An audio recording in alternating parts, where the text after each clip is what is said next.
was conceived by the president after his meeting with Mr. Mehta. So the president conceived it and he started talking about it, and my role was to conceive it and implement it. So standing here today to sign a very important document which is going to guide Global Gases Group is very, very critical in this country and in this ministry. In this project of the 500,000 gas cylinders a year, there will not be enough for everybody. Those who are working, please buy the cylinders from now, because we are going to give priorities to the needed and begin using the gases, the LPG. So this is my prayer and this is my request to people who can afford cooking using electricity, for example. The electricity is becoming cheaper than using charcoal, but people are getting stuck to using charcoal. What do? We have prayed over this again and again. People are getting stuck to charcoal in Africa. That's why you see trucks of charcoal entering cities. Where is all this charcoal going? In spas? For steam and what? No. How much do they consume? This charcoal is coming to us in our homes. It's coming to us. So really we need to come up with regulations. Good enough the president has started on it.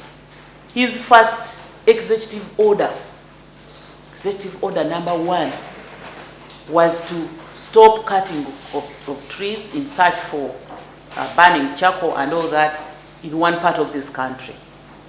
But I know my president is a fair president, a just president. He cannot apply one, directive to one area alone and then others continue cutting down trees. It is coming to us, all of us. So we better get prepared. His pen is about to sign another executive order. And so my request to Global Gases Group is really to fast track. We are going to run together. We are going to run together. If there are other requirements which you've not yet gotten, we are going to run together. I have a team. In their introduction, you've seen it, somebody from PAO, Petroleum Authority of Uganda. He's very, very interested in this because he's dealing in petroleum, fossil fuel. So when he sees LPG coming on board, he has to support. Our baby, we are making sure that the baby grows very fast. We put them in everything almost. You can partner with on the downstream, in a last mile distribution of gas cylinders. They are here to give you support. The team, Commissioner Petroleum, the team, they are going to help you make sure that once production is in place, we don't get stuck with the gas cylinders because we don't know how we are going to distribute. We are ready, we are on our marks, we are set, and we want to go. So I can assure you about this. And there are other projects that I expect you to embark on. Namave, 50 megawatts. This is the security plant using HFO. I don't want to hear about HFO in my generation mix. I don't want. This plant must be converted to fuel that is less dangerous than HFO. Okay? 50 megawatts is not small. We are exporting 60 to Kenya. You stop taking 60 to Kenya and you will see. So 50 megawatts is not small. So that is another project. We have plans for the islands.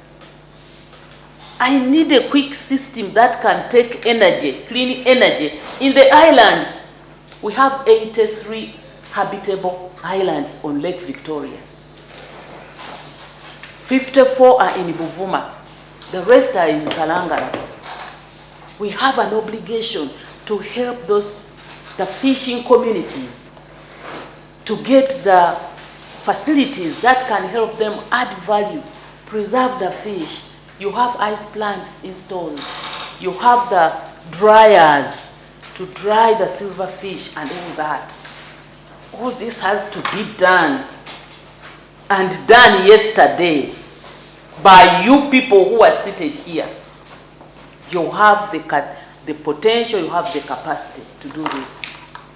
I can talk, I can go on and on because of the passion I have to see Uganda transit at her pace, because for us we are not like those who are really coming from coal, you know, very dirty fuel. At least we have clean energy. We just need to be facilitated to transport that clean energy to the islands, transport that clean energy to the homes, people's homes, because we brag about our hydropower, and God has been kind to us. The long droughts and don't take really very long, and then you receive enough rains, more than enough. Sometimes we get floods. So we will continue having this hydropower, which is clean. But how do you use hydropower? To get the hydrogen to the islands so that they can also enjoy. So I want to congratulate you, Mr. Deepak Mehta, and your team, Team Global Gases. Thank you so much for your patience. I want to congratulate the Minister of Finance, Planning and Economic Development of the Republic of Uganda. I want to congratulate the Attorney General's team, Minister of Justice and Constitutional Affairs. This is a project that is going to be talked about on the continent and beyond. And I want to congratulate Team Energy, Minister of Energy and Mineral Development. With the final objective of eradicating, cutting trees, improving the livelihood at homes, clean cooking, and of course, sustainable household power. Over the past 2 years, I think it's been 2 years, we have come to admire the Ministry of Energy. And I know Africa pretty well. I'm an old dog in this. So I admire all of you, the leadership, and watching all the other projects that you're involved in. I think this is a big change coming over the next 5 or 7 years. So thank you once again. Thank you to my team and your technical team.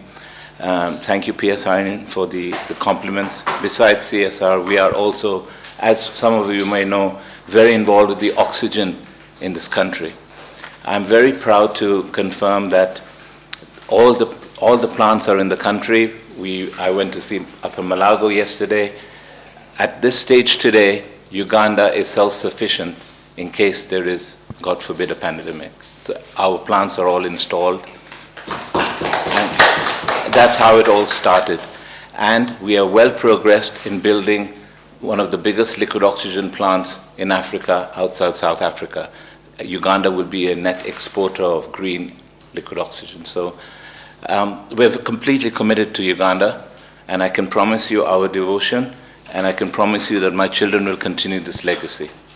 On the ministry side, for us, the signing of this agreement goes to augment the commitments we've made in our energy policy, but also in our energy transition plan that was launched by the minister at COP28, where we committed that as part of the transition, we will decarbonize our different energy, petroleum, and mineral subsectors to ensure we're introducing cleaner fuels, clean cooking technologies to address issues around climate change, but also critically to address the challenges that we face with the 80% of our society that continues to depend on rudimentary biomass.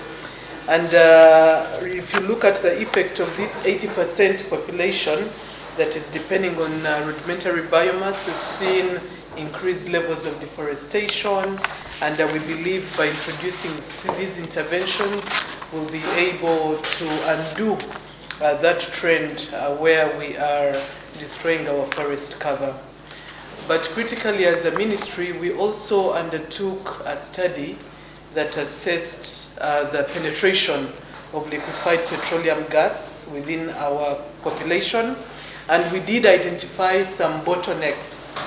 And one of the key bottlenecks was the upfront cost of cylinders and associated accessories. That's the cooking stove and other accessories.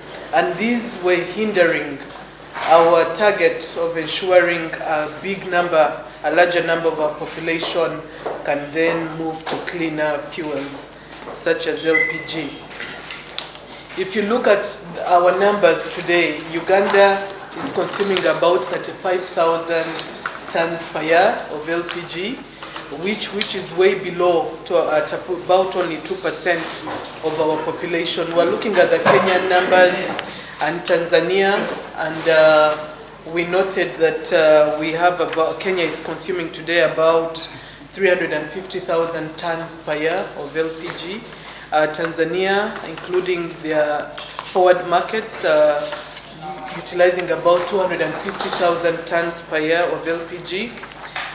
And that goes to speak really to the need for us to continue with these interventions to increase our uptake for LPG. We are aware of other challenges, Honorable Minister, around our cultural norms. When you tell Ugandans to use LPG to cook matoke, they will tell you that it won't smell the same.